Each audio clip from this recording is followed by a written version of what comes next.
बिस्मिल्लाहिर्रहमानिर्रहीम। आज की वीडियो में हम डिस्कस करेंगे डेमोक्रेसी वर्सेस डिक्टेटरशिप। सबसे पहले हम इन दोनों में बेसिक डिफरेंस देखेंगे, उसके बाद इन दोनों के फीचर्स को डिस्कस करेंगे, उसके बाद हम इनके मेरिट्स और डीमेरिट्स को देखेंगे और उसके बाद हमें ये अंदाज़ा हो जाएगा कि डेमोक्रेसी और डिक्टेटरशिप में कौन सी जो है वो बेहतरीन है। आते हैं सबसे पहले डेमोक्रेसी की तरफ। डेमोक्रेसी जो है वो क्या है, इसकी जो डेफिनेशन है वो मुख्तलिफ स्कॉलर अपने अंदाज में मुख्तलिफ तरीके से करते हैं। डेमोक्रेसी की यह डेफिनेशन शायद आप सबको पता हो। अब्राहम लिंकन कहते हैं कि democracy is the government of the people for the people by the people. इसका मतलब यह है कि जो गवर्नमेंट होती है वो लोगों की होती है, लोगों के जरिए होती है और लोगों के लिए होती है। अगर मैं आसान अल्फाज में आपको समझाऊं तो इसका मतलब यह है कि लोग जो होते हैं वो वोट देते हैं। वोट देने के बाद वो अपने उस नुमाइंदे को मुंतखब करते हैं जो उनका पसंदीदा नुमाइंदा हो, और फिर उनका पसंदीदा नुमाइंदा जो होता है वो उन पर हुकूमत करता है। इसके बाद एक और फिलोसफर हैं जिसने डेमोक्रेसी को कुछ यूं डिफाइन किया है, it is a type of government in which everyone has a share. यानी कि ये एक ऐसी हुकूमत है जिसमें हर किसी का हिस्सा होता है। यहाँ पर हिस्से से मुराद ये है कि हर किसी को वोट का हक दिया जाता है और वो उसके जरिए से अपने नुमाइंदे को मुंतखब करता है। अगर मैं इसकी किस्मों की बात करूँ, टाइप्स की बात करूँ, तो इसकी 3 मुख्तलिफ टाइप्स हैं डेमोक्रेसी की। सबसे पहले आती है फुल डेमोक्रेसी। फुल डेमोक्रेसी में लोगों को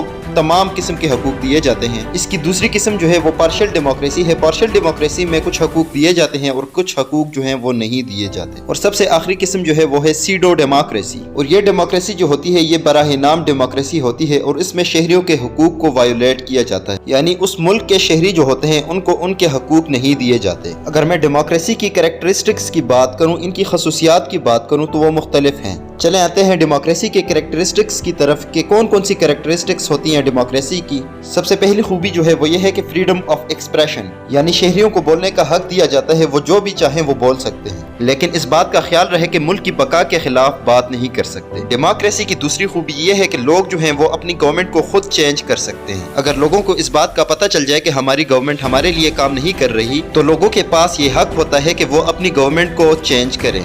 तीसरी खूबी डेमोक्रेसी की ये है कि equality of citizen before law. मुल्क के जितने भी शहरी होते हैं वो कानून के सामने बराबर होते हैं। इन शहरियों में अमीर गरीब काले गोरे का कोई फर्क नहीं होता, बल्कि तमाम जो होते हैं वो एक शहरी की तरह होते हैं। रियासत जिस तरह का बर्ताव अमीर के साथ करती है उसी तरह का बर्ताव गरीब के साथ भी करती है। उसके बाद डेमोक्रेसी की जो खूबी है वो ये है कि right of individual are protected, यानी शहरियों के हकूक का ख्याल रखा जाता है। इसका मतलब ये है कि अगर आप कोई प्रॉपर्टी ले लें तो उस प्रॉपर्टी पर कोई भी कब्जा नहीं कर सकता। इसके बाद जो पॉइंट आ जाता है वो है फंडामेंटल राइट्स, यानी शहरियों को बुनियादी हकूक दिए जाते हैं। और सबसे जरूरी चीज वो ये है कि फ्री फ्रॉम टायरनी, आप पर कोई भी जुल्म जबर नहीं कर सकता क्योंकि आपको बुनियादी हकूक हासिल होते हैं। और अगर कोई भी आपके हक को वायोलेट करे, आपके राइट को वायोलेट करे, तो आप उसके खिलाफ कोर्ट पे जा सकते हैं। अब आते हैं डिक्टेटरशिप की तरफ। डिक्टेटरशिप क्या है और इन दोनों में कौन सी चीज जो है वो बेस्ट है, कौन सी फॉर्म ऑफ गवर्नमेंट जो है वो बेस्ट है। डिक्टेटरशिप जो है वो भी गवर्नमेंट की एक किस्म है, लेकिन इन दोनों में बुनियादी फर्क ये है कि डिक्टेटरशिप में जो पावर होती है वो सिर्फ एक बंदे या एक पार्टी या एक ग्रुप के पास होती है, और वो बंदा, ग्रुप या वो पार्टी जो होती है वो जो कुछ उसका दिल करे तो वो कर सकते हैं, क्योंकि उनसे पूछने वाला कोई नहीं होता। और डिक्टेटरशिप में एक बात ये भी होती है, जो डिक्टेटर होता है वो कानून खुद बनाता है, कानून को इम्प्लीमेंट भी खुद करता है और जज भी वो खुद ही होता है। और डिक्टेटर जब भी आता है तो वो फोर्स के जरिए से आता है, जिसकी मिसाल हमारे पास हिटलर की है। अगर हम इसकी फीचर्स की बात करें तो इसके फीचर्स जो हैं वो मुख्तलिफ हैं। सबसे पहला फीचर ये है कि मुल्क में इलेक्शंस नहीं होते, इलेक्शंस जो होते हैं वो मुलतवी हो जाते हैं, यानी खत्म हो जाते हैं। दूसरी बात ये होती है कि हुक्मरान जो चाहता है, जो पावर वाला बंदा होता है, जो डिक्टेटर होता है, वो जो चाहता है तो करता है, जो बात उसको ठीक लगे वो वही करता है और उससे पूछने वाला कोई नहीं होता। तीसरी बात ये होती है कि सिविल लिबर्टी नहीं होती, यानी बोलने का हक नहीं दिया जाता। आप अपनी दिल की बात जो है, आपका जो दिल चाहे वो बात आप नहीं कर सकते। चौथा फीचर इसका ये है कि मुल्क में रूल ऑफ लॉ नहीं होता।